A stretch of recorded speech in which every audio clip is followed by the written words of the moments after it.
Hello you guys, welcome to my channel. Today I'm gonna teach you how to use the phrase as long as အသုံးပြုပုံသုံးနည်းကြောင်းကိုရှင်းပြပေးသွားမှာဖြစ်ပါတယ်။ Okay เนาะကျွန်တော် as long as ကိုအသုံးပြုလို့ရတာကတော့သူ့ကိုသုံးမျိုးသုံးလို့ရတယ် condition တွေမှာ duration တွေ condition တွေရဲ့ duration နဲ့ compression ဆိုပြီးတော့သုံးမျိုးသုံးလို့ရတယ်ပေါ့နော်။ဒါ condition ဆိုရင်သူ့ရဲ့အနက်ကတစ်မျိုးဖြစ်တယ် duration ဆိုရင်လည်းသူ့ရဲ့အနက်ကတစ်မျိုးဖြစ်တယ် compression မှာလည်းသူ့ရဲ့အနက်ကတစ်မျိုးဖြစ်တယ်။ဟုတ်ပြီနော် okay ဒီ condition ကို as long as ကို condition တွေဖြစ်နေသုံးမယ်ဆိုဘယ်လိုရှင်တွေမှာသုံးရမှာလဲဆိုတော့ဒီမှာပါ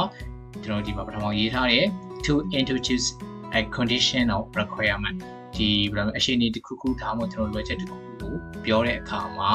condition အဖြစ်နဲ့ as long as ကိုသုံးရရတယ် okay နော်နောက်တစ်ခုအနေနဲ့ duration တွေဖြစ်နေသုံးရှင်တွေဆိုရင် to indicate the intended duration of a plan or idea နော်ဒီ plan ထားမှုတဲ့ idea တစ်ခုရဲ့ကြားတဲ့အရှင်ကိုပေါ်ပြလို့တဲ့အခါမှာလည်းကျွန်တော်တို့က duration အဖြစ်နဲ့ as long as ကိုသုံးလို့ရတယ် okay နောက်တစ်ခုအနေနဲ့က compression နဲ့သုံးတာရှင်းပါတယ် to make a compression between the length of two things or saturation okay เนาะဘာလို့လဲဒါတည်ပြီးသားပဲဘာလို့လဲဒီ the length of two things အရာခုနှစ်ခုဒါမှအရှင်တွေနှစ်ခုရဲ့ကာလတွေဒါမှမဟုတ်အရှည်လျားမှုတွေဘာလို့ထားလဲဆိုရင် compression လုပ်တဲ့အခါမှာသုံးတယ် okay ဒါဆိုရင်ပထမဆုံးတစ်ချက်ကိုတွားကြည့်လိုက်မယ် okay ကျွန်တော်တို့က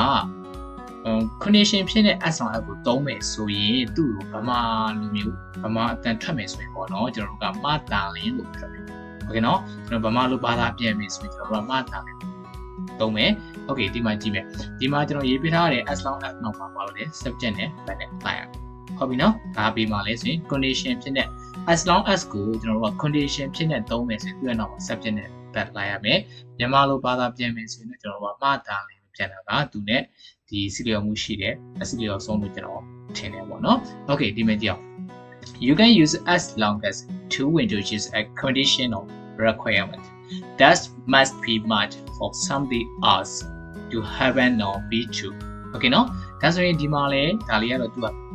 ပြောပြီးသားပါပဲเนาะဒီမဲ့ as long as go to introduce a condition of requirement เนาะအရင်နေ့တစ်ခုဒါမှမဟုတ် ratio တစ်ခုခုကိုပြောတဲ့အခါမှာသုံးတယ်ဘယ်လိုမျိုးဖြတ်မှာလဲဆိုတော့အတိဟာဒီ that must be met for something else okay เนาะကျန်တဲ့ဟာတစ်ခုအတွက်ဒါဖြစ်ကိုဖြစ်ရမယ်မဖြစ်လို့မရဘူးဘယ်လိုမျိုးလဲဆိုရင် to happen or be true ဖြစ်ကိုဖြစ်လာရမယ်မှန်ကိုမှန်လာရမယ်ဆိုတဲ့အရှိန်တွေရမယ်ဟိုမှာကျွန်တော်တို့ပြောလိုက်တဲ့အရှိန်တွေတစ်ခုဒီ condition or the requirement တစ်ခုဒီပါအောင်မယ် be true ဒါမှမဟုတ် to happen ဖြစ်ကိုဖြစ်လာမဖြစ်လာလို့မရဘူး okay ဒါဆိုရင်ဘာပြောနေမှသိနေတာမလဲဒီနော်ဝေဝါနေတယ် okay example လေးတွက်ကြည့်လိုက်ဒါလည်းသိသွားလိမ့်မယ် okay for example you can go to the park as long as you finish your homework okay နော်ဒီမှာကြည့်မယ်ဒီမှာစပြီးပါတယ်ဒီမှာဘာသာပြန်တဲ့အခါမှာကျွန်တော်တို့ကပြန်စပြန်မယ်ဆိုရင် as long as ရှိတဲ့ send ဒီပေါ့နော် action ကနေစပြန်ပါမယ် as long as you finish your homework မင်းရဲ့အိမ်စာပြီးမှသာလင် you can go to the park မင်း shop function ကိုတွားလို့ရတွားနိုင်မယ်အဲ့လိုဒါဆိုရင်ဒီမှာကြည့်မယ်နော်ကျွန်တော်ပြောလိုက်တဲ့ခုန condition ဆိုတဲ့တစ်ခုကဘာဖြစ်မလဲဆိုရင် finish your homework အိမ်စာပြီးမှဒါကျွန်တော်တတ်မှတ်လိုက်တဲ့ condition တစ်ခု okay ဒီမှာ as long as ပြောလိုက်တော့ as long as you finish your homework မင်းအိမ်စာပြီးမှဒါနဲ့ you can go to the park function ကိုတွားလို့ရတယ်ဒီမှာ as long as ကိုရေးထားတယ်သူ့ရဲ့နောက်မှာပါလို့လဲ you ဆိုတဲ့ subject လိုက်တယ်ပြီးတော့ finish လိုက်အဲ့လိုမျိုးမြင်တာလိုက်ရတယ်ဟုတ်ပြီနော် okay ဒါဆိုရင်ဒီမှာအောက်မှာလေးရေးထားတယ် this means that going to the park depends on finishing your homework okay ဒီမှာက depend ဒီရှိရ I မပါဘူးဖြစ်လိမ့်မယ်နော် I ကဒါဆိုဒီထည့်ရေးမိတာဖြစ်လိမ့်မယ်ဒီမှာ I မပါပါဘူးဘာလို့လဲဒီမှာတော့ going to the park ဘာလဲဆိုရင် pension ကိုတွားတာဒီတွားရဖို့ဟာတွားရရှင်းဒီ depends on finishing your homework ဘာလဲသူ့ရဲ့အိမ်စာပြီးမပြီးပုံမှာပြီးဖို့ပုံမှာမူတည်နေတယ်အိမ်စာပြီးမှသာလည်းတွားမပြီးရင်မတွားရโอเคဒါဆိုရင်နားလည်ပြီเนาะကျွန်တော်ပြောလိုက်တဲ့ condition ဆိုတဲ့အရာကြီးဖြစ်ကိုဖြစ်လာမှဒုတိယ action တခုကဘာလို့လဲဖြစ်ရမယ်ဥပမာဒီမှာကြည့်မယ်เนาะ finish your homework ကပထမ action ကျွန်တော်အိမ်စာပြီးရမှာပထမလုပ်ရမယ်ကျွန်တော်ရဲ့ action တခု second action you can go to the park ဘာလဲဆိုရင် function ကိုပေါ်ပြရတယ်ဒီ first action မဖြစ်ဘဲနဲ့ second action လိုက်လာလို့မရအောင်ဆိုတော့โอเคเนาะဒါဆိုရင်နောက်တဲ့ example လေးဆက်ကြည့်မယ် you can borrow my car as long as you return it by tomorrow okay နော်မင်းမနေ့ပြန်လာမှသာမင်း you can borrow my car မင်းငါကောင်းငါလို့ရမယ် okay နော်မှသာလင်ဒီမှာလဲကျွန်တော် as long as နောက်က like this sentence ကနေစပြန်မယ် Okay, that's the one. I'll go to the party as long as you give me a ride. Okay, no? Minga go like boma darling. I'll go to the party. Now party you do me. Okay, that's me. To like boma do ma to like me. But do I Okay, now let me. I will help you with that report as long as you buy me lunch. Okay, minga go less away ma darling. I will help you with this report. Now mingo the report never that we do. Kuni me. So more jin makuji walk a little bit. Okay, that's a dome. That's in the condition about the Picamla. As in the Amagato, the as long as go condition pin and domes in Pamalo Balabiames, Madame, Piame, I condition the Baloma and Pico Piamadame. Now take to the action low mess with the woman dome. Okay, now let's go. To the Kuaro Bales duration ma, duration go,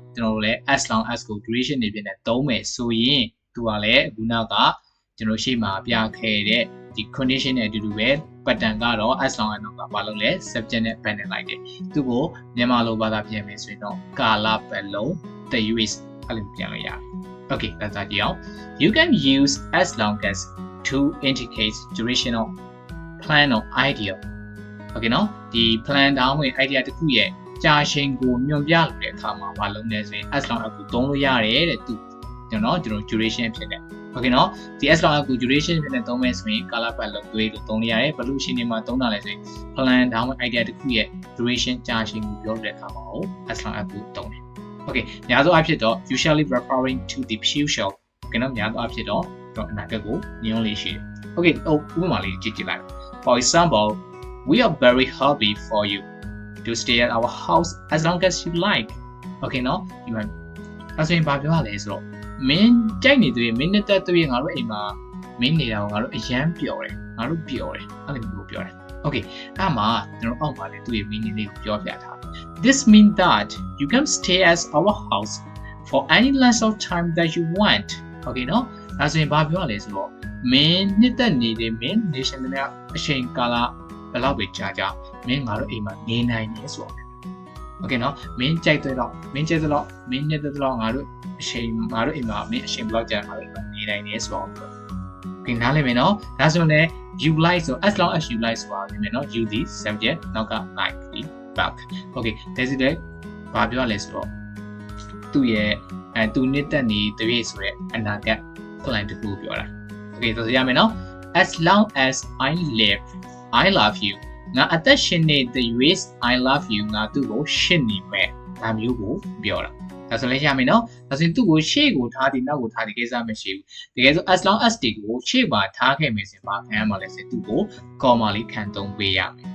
ဟုတ်ရမယ်နော်ဒါဆိုရင် she will support you as long as you study okay နော်မင်းလေ့လာနေတဲ့ရွေ့ကာလပတ်လုံးလေ့လာနေတဲ့ရွေ့ဒါမှမဟုတ်လေ့လာနေသမျှကာလပတ်လုံး she will support you သူမင်းကိုထောက်ပံ့လိမ့်မယ်Okay ဒါဆိုရင်အောက်ကလည်းတူတူပဲ she has been waiting for as long as I can remember Okay ဒါဆိုရင်လည်းအတူတူပါပဲအားလုံးရမှာ Okay ဒါဆိုရင်ကျွန်တော်တို့နောက်ထပ်ဒါဆိုရင်သိရမှာက duration ကိုဆိုတော့လေ as long as ကို duration နဲ့ပြင်နေသုံးနေဆိုရင်ပမာလို့ကကာလပတ်လုံးတရွေ့လို့ဘာသာပြန်လို့ရတယ် Okay ဒါဆိုရင်သူ့ကိုသုံးရမယ့် pattern ကတော့ as long as subject plus verb Okay เนาะဒါဆိုရင်တစ်ခုက condition ပဲဖြစ်ဖြစ် duration ပဲဖြစ်ဖြစ်သူသုံးတာက as long as နောက် subject နဲ့ pattern လိုက်သုံးတယ် Okay ဒါဆိုရင်နောက်ဆုံးတစ်ခုကတော့ဘာလဲဆိုတော့ compression ပါ compression ဆိုရင်တော့ကျွန်တော်တို့က as long as ကို compression ဖြစ်နေသုံးမယ်ဆိုရင် loud တို့တကယ်တို့အဲ့လိုမျိုးတွေနဲ့ဘာသာပြန်လို့ရတယ်ဥပမာ you can use as long as to make a comparison between the lines of two things of saturation Okay เนาะဒီအရာတစ်ခုရဲ့အရှင်တွေတစ်ခုရဲ့ဘာလုပ်တာလဲဆိုရင်ကြာရှည်เนาะရှည်လျားမှုတွေကိုပြောတဲ့အခါမှာသုံးတယ်ဥပမာ for example Okay เนาะhe is as long as a giraffe Okay เนาะသူကဘာဖြစ်လဲ giraffe ဆိုရဲဘာပြောတာလဲတက်တယ်လို့ဒီရှည်တယ်လို့ပြောတာဒါမျိုးသုံးတာ Okay အဲ့မှာတစ်ခုရှိတာကသူဒီမှာ as long as နောက်ကဘာပဲလိုက်လဲ giraffe ဆိုတဲ့ noun ပဲလိုက်တယ်เนาะ noun တို့ bind found တို့အဲ့လိုမျိုးတွေပဲလိုက်ပါတယ်Okay, this means that he is very tall, like a giraffe. Okay, သူကတက်လို့တက်ကလေးအုပ်တက်ခေါက်ကဲတို့ရှည်တယ်ဆိုတော့ပြောတာ Okay, အောက်ကဥပမာလေးတစ်ခုကြည့်ကြည့်မယ် He is not as long as his brother. သူ့ကိုလောက် အရက်မရှိဘူးနော် this building is as long as city tower လို့လေဒီအဆောက်အဦကြီးကcity tower လောက်ခြေတယ် city tower လောက် sorry city tower တကယ်တော့ခြေတယ်လို့ပြောတာဒါဆိုရမလား okay အားလုံးရမယ်လို့ထင်တယ်